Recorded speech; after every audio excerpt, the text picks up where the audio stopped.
What's up, guys? Welcome to TNT Sports Talk. Today is Thursday, November 15th. We, as always, were presented by D's Home Cuts. I'm your host, Travis Karcheski. I know I promised that Truman would be on the show. He's running late. I got to get the show done because we got some other stuff to do later in the day before the Packer game tonight. So I got to get the show done at a certain time. He's running late. He's not dedicated to the grind like I am. So what we're going to do, I know he loves talking about football, as we all do. So I think what I'm going to do is push football to the end of the show, or like our Week 11 picks and stuff like that. So that way, give him a little bit more time for him to show up.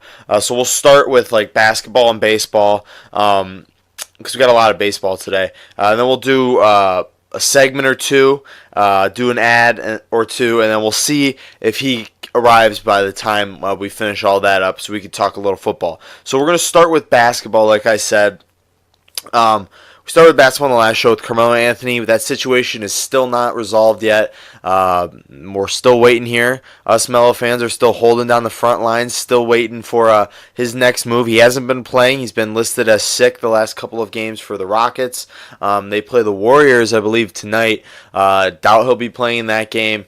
So I'm not so sure where we're going yet. I know a lot of NBA greats, a lot of NBA veterans have been chiming in, showing their support for Carmelo Anthony. And really in this situation, what's something I've loved, it's been a really rough situation for me and, of course, all the other Carmelo Anthony fans, and, of course, Carmelo Anthony. It's been a rough situation, rough time period for us, but we're staying strong. But what I've seen a lot, and it's something that I love, is we're seeing a lot of love and support for Carmelo Anthony on social media, on TV, everywhere you go. There is some hate. I'm not going to lie. There's a lot of people hating on Carmelo Anthony for saying how fast he declined, how fast his game went down, and which is shocking too. But again, a lot of it is love and support. I've seen a lot of NBA players chime in, give a retweet or two. I've seen a lot of NBA greats chime in, everybody else is voicing their support for Carmelo. Because what I think is really lost in the media nowadays, and everybody kind of assumes it, everybody assumes Carmelo Anthony is a hated, guy, as somebody that nobody really wants on their team, but which is like completely false. There is it's very hard to find any teammates that hate Carmelo Anthony. He's played with a lot of guys over his NBA career, and majority of them, 90 to 95%, love the guy, and they would go to war for him every single day. You saw he left Russell Westbrook and Paul George in Oklahoma City, and when he came back and they played against each other, they were hugging, they were talking, they were laughing. So it's really shown that Carmelo Anthony is like one of the most well-respected players in the game today, and the fact that he's disrespected like this by the media, who hasn't really even been around him, is sad. And I saw the story. I know a lot of people were tagging me in it. I saw it. I read it. Where after the game, where he went 1 for 11. We don't talk about that, but he did go 1 for 11 in a nationally televised game this year. I watched it. It was disgusting. The Oklahoma City game. But it was just a bad performance from him. Everybody has bad performances night in and night out. You see NBA superstars struggle every now and then. You see LeBron struggles every now and then. So going 1 for 11 is bad, but it's an outlier. It's a fake game. You can't trust it. It's not a stat you can trust. He does it 400 times in his career, then yeah, we trust it. But he did it one time. But I saw the story where after that game, all he did was sit in the corner of the locker room and just stared for 10 minutes. Didn't even talk to anybody, didn't look at his phone. He was just staring into the abyss for 10 minutes, which, we've all been there. You got to give the guy credit. It's not easy shooting 1 for 11 and then sitting back in the locker room, nationally televised game. It's not easy to mentally come back from that. So sometimes you just got to sit by yourself and just think, what the hell just happened? You got to sit there for, 5 to 10 minutes. And then he packed up his stuff and he left and he didn't say anything. And granted, obviously the Thunder were a team he played for last year, so he probably should have, hung out with them a little bit. But you have 1 for 11. I'm not going to get mad at him for what he did. He did what he did, and I respect it. I respect that he didn't, blow up in front of national media. He understood he played bad. So what did he do? He just went to the locker room, collected his thoughts, left. That's all he had to do. That's all we wanted him to do as Melo fans. Just collect your thoughts and move on. Thankfully, the Rockets, though, decided to move on from him, and we're still waiting on his next move from here on out.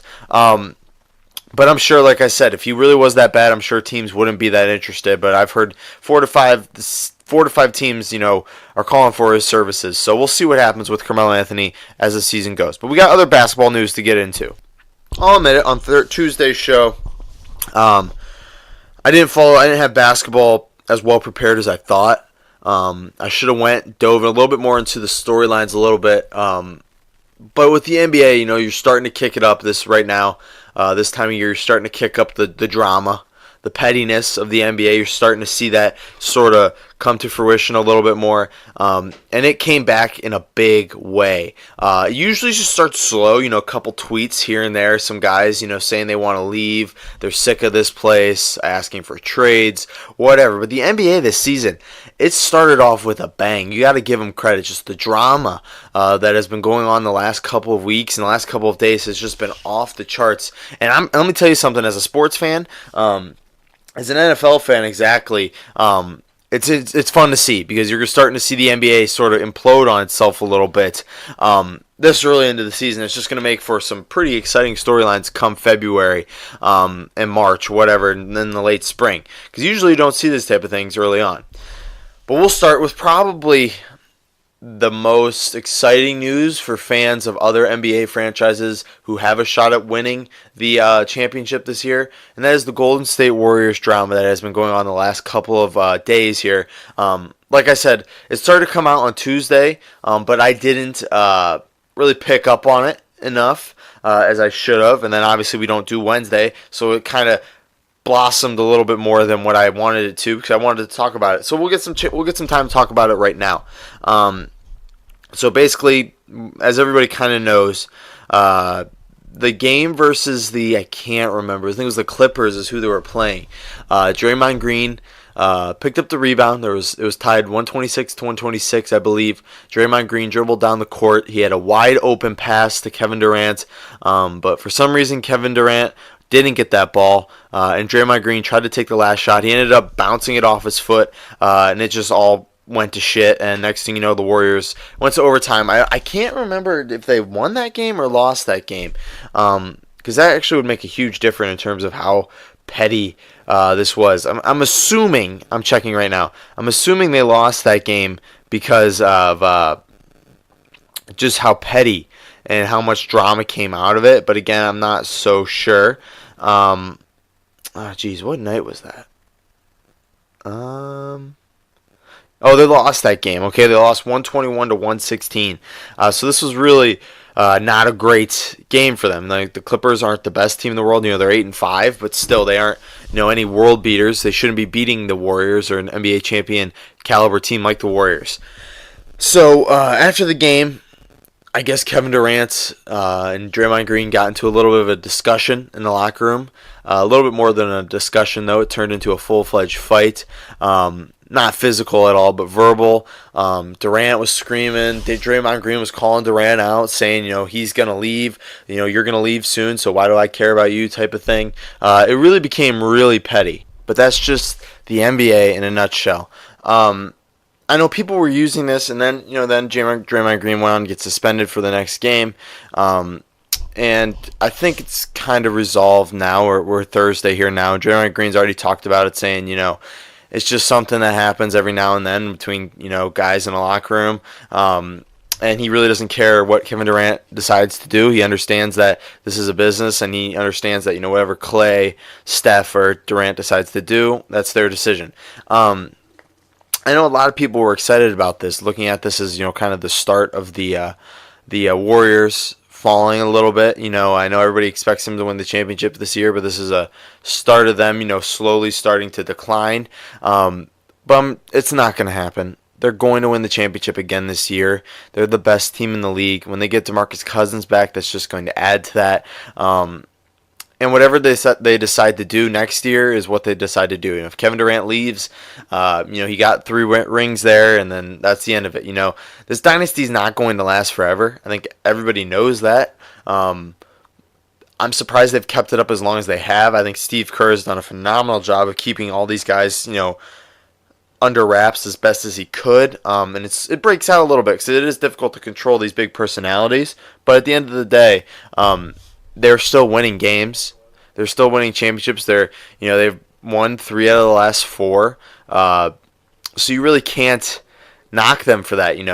I get it. It's going to happen every now and then. Guys are going to fight. You look at the Cavs situation. The Cavs last year, and LeBron's entire tenure with the Cavs, his second time around, was just always constant petty fights and stuff like this. It never got like this, but honestly, I'd rather have this than a petty little fight with LeBron posting memes online. I'd rather have one big blowout than the guys sit down and they talk it out. Everybody gets their frustrations out, than to have a whole season of guys throwing soup at each other, posting stuff online, and just really creating more of a culture of hate. But now they just got it all out on the line. That's what brothers have to do sometimes. Every time something happens, you got to fight. Me and Truman do that all the time. You just fight it out, and then you make up at the end. And it really works better than just holding it in. So I'm kind of glad they did this, and I think it's going to help them grow a little bit as a team.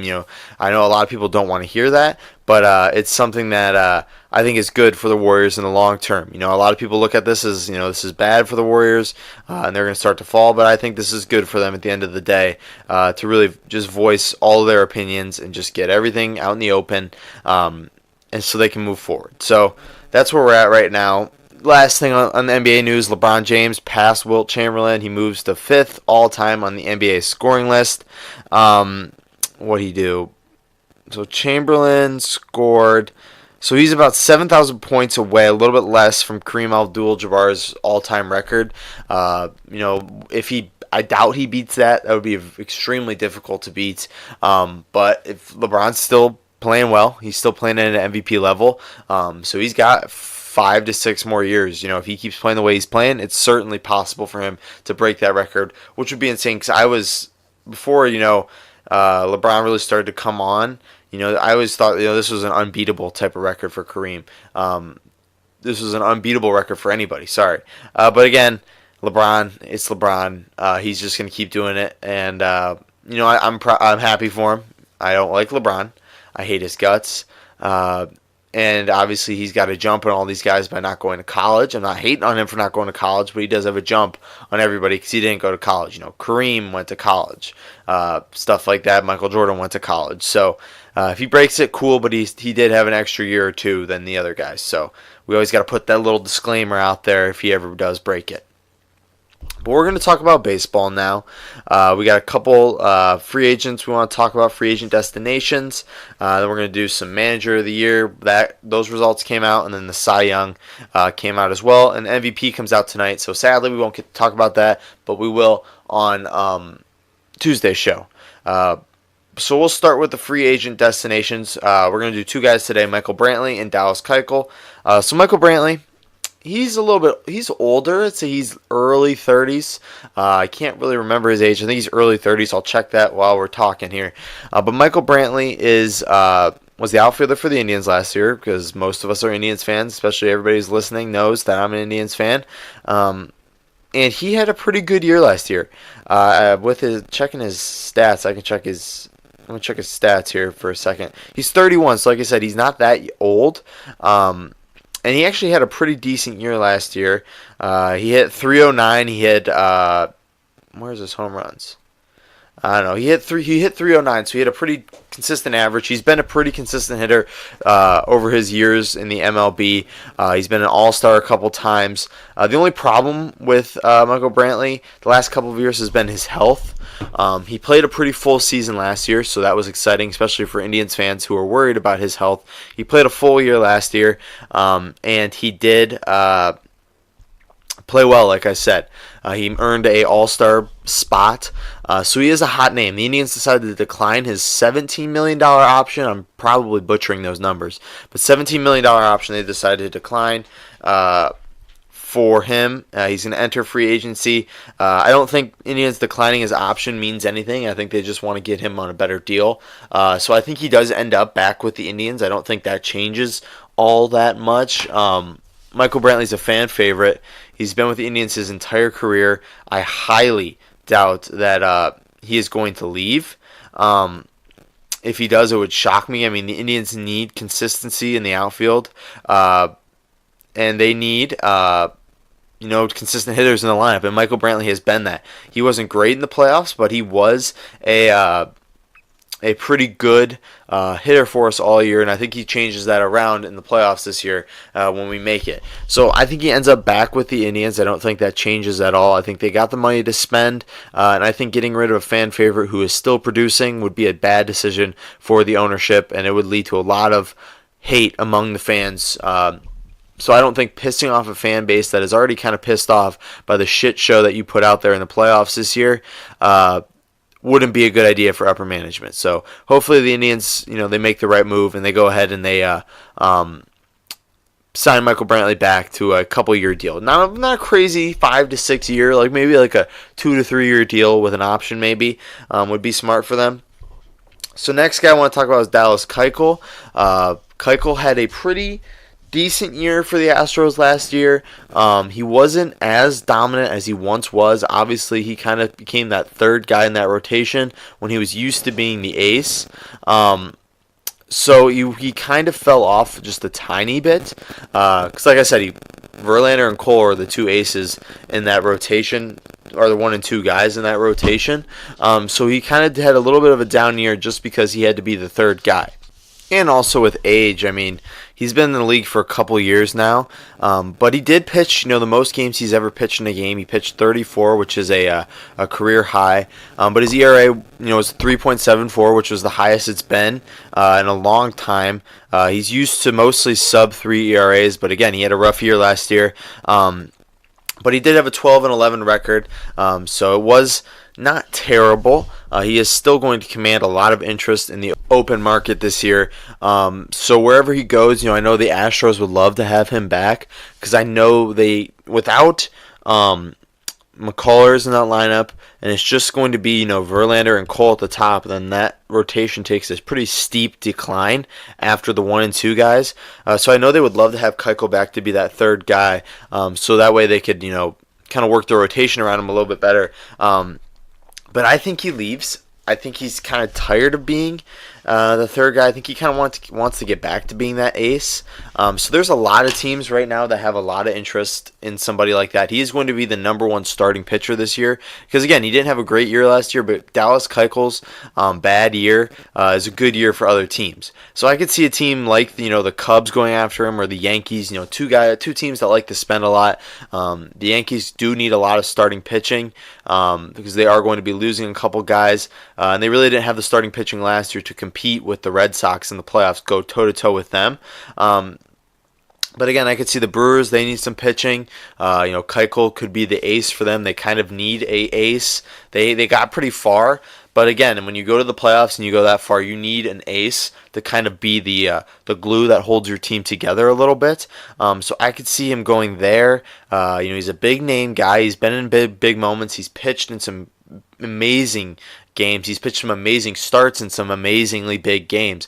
So I could see him going anywhere, really. Any playoff team that needs a pitcher. The Cubs, the Brewers, the Yankees, like I said, those are probably the 3 biggest teams right now. And then in the Astros, always he has that connection to home. If he doesn't want to leave, he can always stay there. And he's a fan favorite there with the. He's been there for a long time, and he's going to command a lot of money, I think, on the open market. Not as much as he would have a couple years ago, but he will command a hefty penny as the offseason progresses here, because teams are looking for that starting pitching. And once, I think Evaldi will be the first one to get signed because he has a lot of hype around him right now. And then we'll go Keuchel, and then slowly you'll start to see other guys getting picked up, and next thing you know, people are scraping the bottom of the barrel for starting pitching, especially lefty starting pitching, which is very rare to find. Which is why I think the Indians should go after him if they trade away Kluber, because Indians haven't had a good lefty starting pitcher since God knows when. I can't even remember. So that's where I'm going there. So Michael Brantley, I think he returns to the Indians, and then Dallas Keuchel, I think he goes to like the Yankees, or he stays with Houston, one of the two. So the MLB awards are starting to come out this week. This is the big week for that. Every night a new award gets announced. Last night it was the manager, or 2 nights ago it was the manager of the year. Brian Snitker won it for the Braves. Probably the best name out of any manager in the league. Snitker. Sorry. So, like I said, this is his first year with the Braves, and surprisingly, he led them to an NL East title. They went 90-72, and they were really close to being, in that really playoff run. I know they got bounced out by the Dodgers. They didn't really look ready, but they played well. They played extremely well, and you got to give Snedeker the credit for that. He deserved this. I know there was a couple other people who wanted, Craig Counsell to get it, but again, Snedeker was the better pick. He is the better manager than Craig Counsell, and that's clear because the Braves just simply weren't ready. It looked like it before the season. They weren't ready to make a run for the playoffs, and they did it this year. And this team is going to be good for a really long time. They got a good manager. They got a solid young core, and the Braves are just going to be a really fun team to watch as the next season progresses and then a couple other years down the line. They're going to be good for a pretty good amount of time. So then we'll go to the AL with Bob Melvin with the A's. He won the Manager of the Year. He was the manager of the season, I think. Anybody would agree with me. They finished 98-64. They got a postseason berth. Nobody expected the Oakland Athletics to be there. The last couple of years it's been pretty mediocre for them. They've just been trading away a lot of talent. They've been sellers at the deadline. They traded away, guys like Sonny Gray, Cespedes, and some other names. But this year they kind of turned it around. I think Bob Melvin was really the leader of that and kind of the main reason as to how they turned it around. He really was doing a great job this year. He developed a lot of young talent with Olsen and Chapman, who's my favorite player outside of the Athletics, outside of the Indians.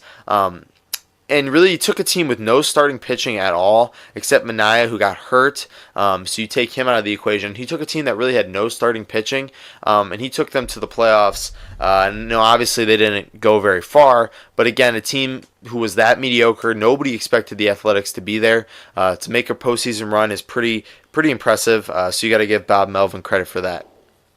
So then the Cy Youngs came out last night, and obviously DeGrom won it in the NL. Jacob DeGrom had probably the most dominant year of any pitcher that I've ever seen, and sadly it didn't get talked about as much just because of the fact that he was playing for the Mets. He posted a 1.7 ERA across 32 starts, 269 strikeouts. The 1.7 ERA across 32 starts is just disgustingly good. It is scary to watch. I read some of those stats on a couple of shows ago, where some of his outrageous stats. There was like something where half of his starts he lost. He posted a 10-9 record, and like most of those starts were basically just because he lost because the Mets cannot score at all. Most of those starts were one-run games, and if he would have gotten like 4 runs of support in every single start, he would have been undefeated. He would have been like 32-0, and that's just insane. So sadly, DeGrom didn't get enough credit for this season just because of how bad the Mets were, but he was truly dominant, truly the only star on a team that was just trash the entire year. And then you go to the AL with Blake Snell. Blake Snell won the Cy Young. Verlander came in second, and Kluber came in third. Bauer came in fifth place, I believe. But, that was the bold prediction of the year. To say that Trevor Bauer would be a Cy Young candidate early on was bold, and it actually came true. If he wouldn't have gotten hurt, I think he would have won the Cy Young. Blake Snell wasn't even an all-star at first, but he ended up turning it around, and he had a fantastic year. Obviously he's one of those lefties that are just deadly. 21-5, 1.9 ERA across 31 starts, and obviously he had a DL stint as well, but it was shorter than Trevor Bauer's, who missed about 2 months, close to it, with a broken leg. But Snell has been one of these guys who, coming into his start in the majors, he had a lot of hype around him, and people were really excited to watch him play. And it started slow. It took him a couple years to really get his feet under him, and he's just another one of those guys that, it's just a story of don't give up on, players like this, that don't show out right away, because it takes time to adjust to the major leagues. And Snell has done that, and he's done that in a big way. So you got to give him credit, and I'm excited for him to win the Cy Young. If it wasn't him, if it wasn't Kluber or Bauer or Carrasco, it should have been Snell. He's probably my favorite pitcher outside of the Indians in the AL. So that's it for baseball. Like I said, MVP will be tonight. We won't get to talk about that, but we will talk about it on Tuesday's show. But we are going to do some ads now before we get to a segment, and then we'll do some football. So we're going to start with A's Lawn Service. Like I said, since 2014, A's has been providing professional landscaping to many homes around Northeast Ohio. By using professional equipment, A's constantly strives to provide families with professional landscaping at a low and fair price. Turn to A's for all your landscaping and your home needs, and your lawn when your home will never look better. Trust A's for everything, and you will not be disappointed. It's getting to be winter right now. The leaves all over the lawn. It's a wet, cold, rainy day outside today. Don't be out there doing your lawn work. Spend your time inside around a fire, getting ready for the holidays. Trust A's for all your landscaping needs, and you will not be disappointed. The phone number is 330-241-2392. Again, 330-241-2392. And the email is lawnservice.a's@gmail.com. A's Lawn Service, LLC. You grow it, we cut it. So I know the Jalen Ramsey segment we did a couple weeks ago got a lot of heat. I get a little bit of heat every now and then about how I could catch 10-plus footballs going against Jalen Ramsey one-on-one 100 times in a row. So we have a little bit of another one of these, and it was how many points could I score if I started an actual NBA game. Now this is a little bit harder to say, a little bit harder to answer. Because there's so much that could go into this. What team am I on? What kind of teammates do I have? Who am I playing? So we'll break it down a little bit to make it a little bit easier. We'll start with what team I'm on. I'm going to say I'm on a decent team. Somebody that doesn't have like a straight superstar. A team like, let me think here. What's a team that doesn't really have a superstar but is decent? Like maybe the Kings? That would be a good choice. The Knicks right now without Porzingis. We'll say the Knicks. We'll say the Knicks because the Knicks don't really have anybody right now without Porzingis. So we'll go Knicks. I'm starting point guard for the Knicks. I play point guard. I'm a floor general. Who would I be playing? I think I'd have to play a bad team. We'll do bad team. Because if I play a team against like the Warriors or something like that, I don't think I'd do much. But we'll say a bad team, so we'll say the Cavs. So we're going Knicks versus Cavs. So my team, that's obviously a game the Knicks should win on their own. But with me starting point guard, how would that change? Again, I'm a point guard. I already said that. I am a floor general. I'm not the best scorer in the world, but I do have a great floor vision. I'm like Chris Paul. I can see moves. I can see passes, 15, 20 seconds before they happen, I'm that good. Again, I'm short. I'm not short. I'm 5'10". I'm not NBA height. I'm more of a Steve Nash type of point guard. My passes are pretty insane. But again, I can do a little bit more scoring than Steve Nash. And here's the thing. I didn't play basketball in my end. I played about... in terms of organizational basketball, I played about 2 camps worth of organizational basketball. I went to those little basketball camps back in the day. So I never played organizational, but I always play, every guy plays, pickup hoops. So I do that pretty regularly. So like I said, I'm not the best basketball. I never really played organizationally. So that's the thing. Coming out, this would be a game where I'd have to start and then they have to let me finish because I think I get taken out pretty quickly just due to the fact that I don't know the plays and stuff like that. But in terms of just playing 5-on-5 ball, I do pretty well. I think I'd be able to stay in there. And they would have to leave me in the entire game. I'd get gassed, I realize that. But to really get the amount of points, this is me playing an entire NBA game. That's why we're starting. I probably wouldn't be a starter. I'm not going to say I'm that good. I probably would come off the bench. But if I were to start, that's the question if I were to start. The thing is, coming out of it, I would just try to get hot right away. I'd probably, start it off. I'm the point guard. They give the ball to me after the tip, and I would just go down and I'd shoot a 3. And if I drain that 3, it's over. I'm scoring 15 points in the entire game. I'm just going to score 15 because I'm just going to jack up threes. Every now and then I get an open shot, I'm just going to shoot it. And then once they realize that, they'll probably start to guard me a little bit more. So then we'll just pass it. And I probably end up with about 10 assists. So I'm saying 15 and 10. I wouldn't get many rebounds. I probably wouldn't get any. And I probably let up a lot of points because my defense isn't fantastic. It's not complete shit, but it's not, it doesn't have the potency to defend an NBA starter, NBA player right now. So I wouldn't do great there. But again, every time I get an open shot, I'd shoot it. And I'd like to think that I'd be shooting, 15 times a game, and I'd like to think at least some of those would go in. So I'm saying 10 to 15 points.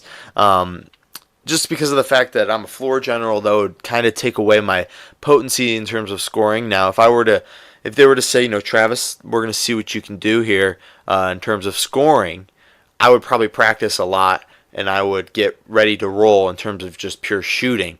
But again, they probably wouldn't do that, and they probably just want me to run my game, which is floor general type of thing. But again, just because I'm a floor general doesn't mean I can't play ball one-on-one. So then you had a guy like Dominic Drockton coming to me and saying I couldn't beat him one-on-one. So then I stepped it up and said, all right, let's do full court. So now we're going to be playing a one-on-one full court game for $50 over Christmas break. So stay tuned to that. But again, like I said, final answer, if I were to start an NBA game for like the Knicks, I'd score 15 points. Again, I'm a floor general, so I probably end up with 15 and 10 and no rebounds. I'm not going to be, that confident right now.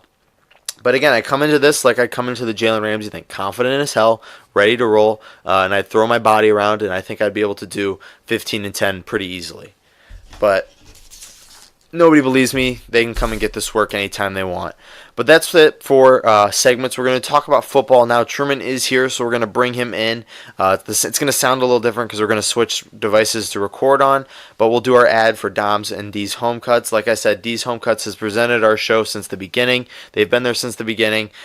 He started this haircut place right around the time we started doing this podcast. So $7, D's Home Cuts will provide you with a modern haircut and styling. Truman and I, and about 95% of our guests, have gotten their haircuts there, and we have never looked or felt better.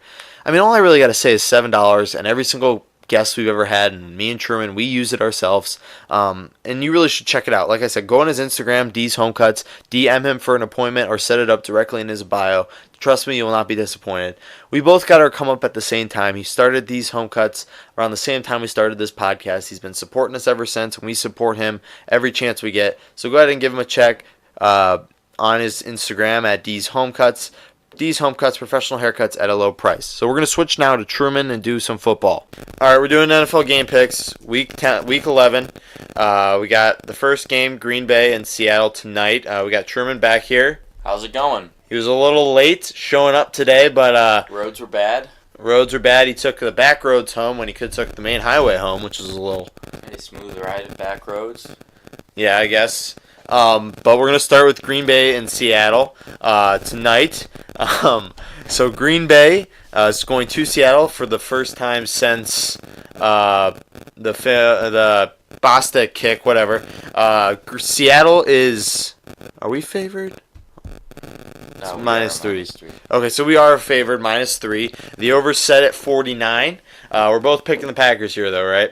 Yeah, I don't pick and then we don't pick against them. It'll so be tough, but it's the type of season, time of the season where Aaron Rodgers puts the team on his back. Past 3 seasons where he played, excluding last season because he was hurt, he's been weeks 11 through 17 undefeated with a touchdown interception ratio of 18-3. So this is Aaron Rodgers' time to shine. People are saying he's struggling, but once again, his touchdown interception ratio this season is 17 to just 1. So I think Green Bay's going to have a nice night tonight, but it's going to be a tough game. Both teams are really fighting to stay alive. All right. Let's go to Sunday. Dallas and Atlanta. It's at Atlanta, like I said. Atlanta is coming off a pretty disgusting loss versus the Browns. They're looking for a little bit of revenge. Sorry, Bella's climbing around. I'm going to go ahead and take Atlanta here. I think Atlanta's better than Dallas. I think Dallas isn't that good. I think they got lucky versus a bad Philadelphia team. And I think Atlanta's going to bounce back here at home after a pretty bad loss versus the Browns. Yeah, I'm going to take Atlanta as well. At home, it's a tough place to play. I just don't think they're going to I don't think Dallas is going to put two very good performances back to back because they seem to have trouble with that. And I think Atlanta's still got some talent on the team, so I'm going to go Atlanta. All right, next game, Cincinnati and Baltimore. It's at Baltimore, like I said. John Harbaugh, rumors of him being fired. Marvin Lewis, there's always rumors of him being fired. So both coaches, I guess you could say, are coaching for their job. Both teams have been on a pretty bad last couple of weeks. With the Bengals, they lost last week versus the Saints, and the Ravens have lost 3 straight. So both teams are looking for a win. Hungry dogs run faster. So it's going to be a pretty bruiser type of game. Both teams are desperate for a win. I'm taking Cincinnati here. I don't think Baltimore's that good anymore. Lamar Jackson's probably going to be starting this game, or RG3, one of the two. If Lamar Jackson could have some sort of crazy type of performance, sort of debut, then I think they'll win. I don't think if RG3 starts this game, they have no shot of winning at all. Yeah, I'm going to go Cincinnati. I still kind of like Cincinnati, even though they've had some rough performances in the past few weeks. I'm going to go Cincinnati because I don't believe in Lamar Jackson. You don't think Lamar Jackson could have a... No, I don't think so. I mean, he struggled in the preseason. I picked him up in fantasy. Marvin Lewis, what's your quarterbacks in fantasy? Jared Goff, you ever heard of him? He's MVP candidate. Yeah, you started, what's-his-face last week? Nick Mullins, yeah, he's pretty good. So I don't believe in Lamar Jackson at all. Marvin Lewis's defense has struggled. It was Terrell Austin. They fired him, but now it's Marvin Lewis making the calls for the defense. And, Cincinnati's had a rough defensive year, but I still think they've got some talent. I think Marvin Lewis is a clever defensive mind, even though he shouldn't be the head coach there anymore. So if it is Lamar Jackson, they'll confuse him, and I think the Bengals will win. Well, if it's RG3, there's no chance in hell. No. Okay. Carolina and Detroit. Carolina's favored by 4.5 here. I'm taking Carolina. I think Detroit has been, a couple weeks ago I picked them as kind of the surprise team. They've started to put together a couple nice wins, but they've completely crapped on that. So I'm taking Carolina here. I think Carolina's the better team by far. They'll bounce back after that ugly loss versus the Steelers on Thursday night. Yeah, you said it. They had an ugly loss Thursday night, so they're coming off a week and a half of rest. Detroit, never liked Detroit, and they're struggling right now this season. So I'm going to go Carolina. I like them in the Dome, and so that's who I'm going to pick. Tennessee at Indianapolis. I'm taking Tennessee. They're the better team. They've been the better team all year versus the Colts. The Colts had a pretty nice win last week versus the Jaguars, who are struggling. This could be an interesting game because Tennessee always plays to the level of their competition. And with a big win over the Patriots last week, they could slowly take that to their head a little bit and fail here versus the Colts here. But I think Vrabel will get them coached up, and I think Tennessee will win. I like the Colts. They've had one of the best offensive line performances this year, which is crazy to say for Colts, who've struggled there for years. They got a run game now. Andrew Luck's coming back. He still looks like that franchise quarterback. Their defense has played well the past few weeks. I like the Colts. It's in Indianapolis. Tennessee, I'm not sold on them yet. Yeah, that was a huge win over the Patriots. But as Travis said, they always play to their opponents, and this just seems like one of their typical Titan letdown games. So I'm going to go Colts. All right, Tampa Bay versus the Giants. Two powerhouse teams going at it here. Fitzpatrick versus Eli. I'm taking Tampa Bay. I think Tampa Bay is the better team. Last week, Dirk Cutter took over the play calling, which was surprising because Tampa Bay was averaging about 28 points a game before that, so I don't know why Dirk Cutter decided to take over play calling from their offensive coordinator. And then last week, they ended up with like 450 yards and only 3 points. 503. 503 yards and 3 points. So I'm taking Tampa Bay here because I think Dirk Cutter gives it back to the offensive coordinator, and then the Giants, it's just a mess. I'm picking the Giants. I think the Buccaneers have a horrible secondary. So I think Odell, Shepard, Ingram, still some talent in that wide receiver core for the Giants. I think they're going to have a big day. They're at home. I know Eli hasn't played like Eli, but they're coming off a win. I think the Giants are going to win this game. And I just don't think the Buccaneers are a good team anymore. You don't think they're better than the Giants? I think no. The Giants are like the worst team in the league. Yeah, but you're picking your Buccaneers. It's not like the Buccaneers are worlds better than them. Yeah, they are. Houston at Washington. So Washington's interesting. They haven't, every single game they've played in this year, there hasn't been one single lead change. Do you know that? Oh, I didn't. So it was whatever happens here, whoever scores first usually is who wins versus the Redskins. Houston, though, has won what? 5 straight? We'll check real quick. 6 straight, actually. Houston's been one of the hottest teams. They got Demaryius Thomas. I'm taking Houston here. I think they score first and they hold the lead the entire game. I like the Redskins. I like Alex Smith. It's at home. I think they're gonna definitely come away. I think they're gonna come away with that division, even though I'm not sold on kicking the Eagles out right away. So I'm gonna go Washington just because I like Alex Smith and I like the way they're playing right now. All right, what are we doing next game? Pittsburgh at Jacksonville rematch from the playoffs. Pittsburgh's way better than Jacksonville. Jacksonville has completely disappointed me this season. So I'm taking Pittsburgh here. I think Jacksonville's struggles continue. I'm going to go Pittsburgh, but this could be a trap game for them. Just down in Jacksonville, Pittsburgh always seems to, have these games where they play bad against bad opponents. So I'm going to go Pittsburgh, but I could definitely see Jacksonville winning that game. All right, next game, Oakland at Arizona. I'm taking Arizona. I will not pick the Oakland Raiders in any single game this year. I think they're the worst team in the league right now. John Gruden has been an absolute tragedy for them, and I think that continues. Arizona here. I'm going to go Oakland. I'm completely hitting the bust button on Rosen. Why? He has no talent. And yeah, you're damn right. He has no talent. Why are you saying he's a bust? He has no talent in him. Yes, he does. I just think that I don't know. I just don't like the Cardinals. Is this his 7th start? Yeah, you're putting a bust on somebody like that. Yeah. All right, 7th start. So Sam Darnold too. You putting a bust on him? He's played good. He showed flashes. So is Rosen. Yeah. Rosen's led game-winning drives. Darnold hasn't done that. When's his game-winning drives? A couple weeks ago. So I'm going to go Oakland and pick Derek Carr. I think they'll finally get a win. They played well against the Chiefs last week, too. Great. They lost. Oh, I fucking can't remember his game-winning drive.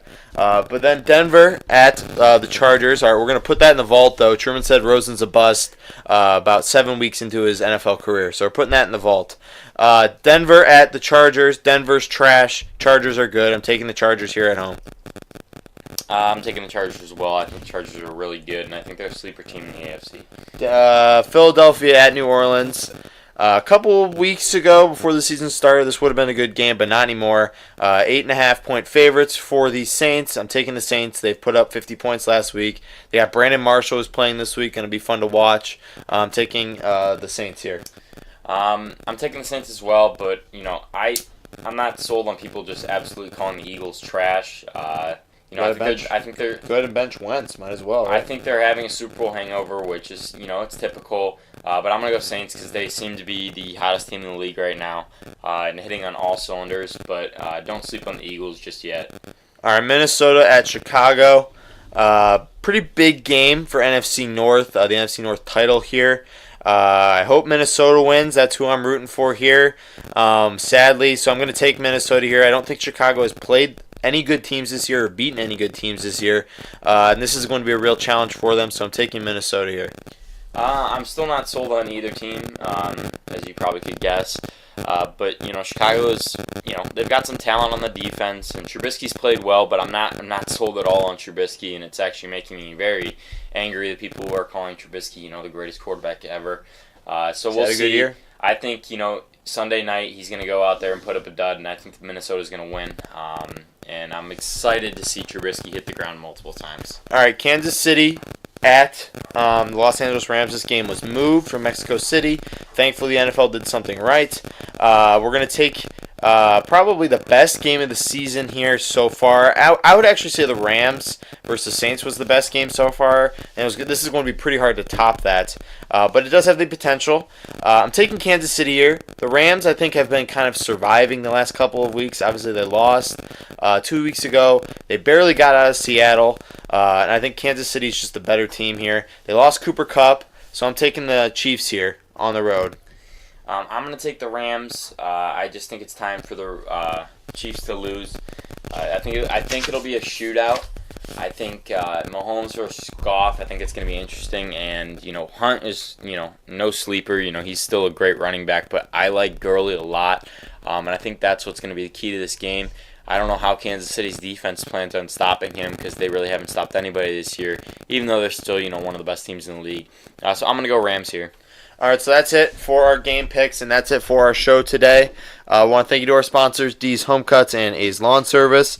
We ask that you go into iTunes, give us 5 stars, rate, review us, and subscribe. Follow us on Twitter at TNT Sports Talk 12. That's where you'll see every single thing that has ever mattered for this show, whether it's guests upcoming, statements on Carmelo Anthony as we follow that saga, and anything else. Also, go to our Twitter if you want to send us a DM, if you want to be a guest, questions or comments or concerns about the show.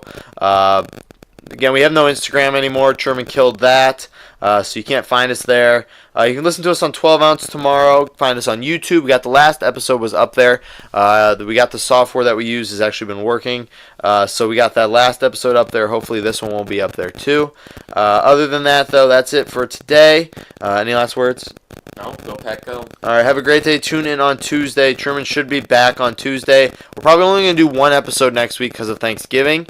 Or maybe we'll do a Thanksgiving episode. I'm not so sure yet. We'll figure it out. But follow us on Twitter and you'll find out before anybody else. So other than that, have a great day and tune in on Tuesday. Thanks, guys.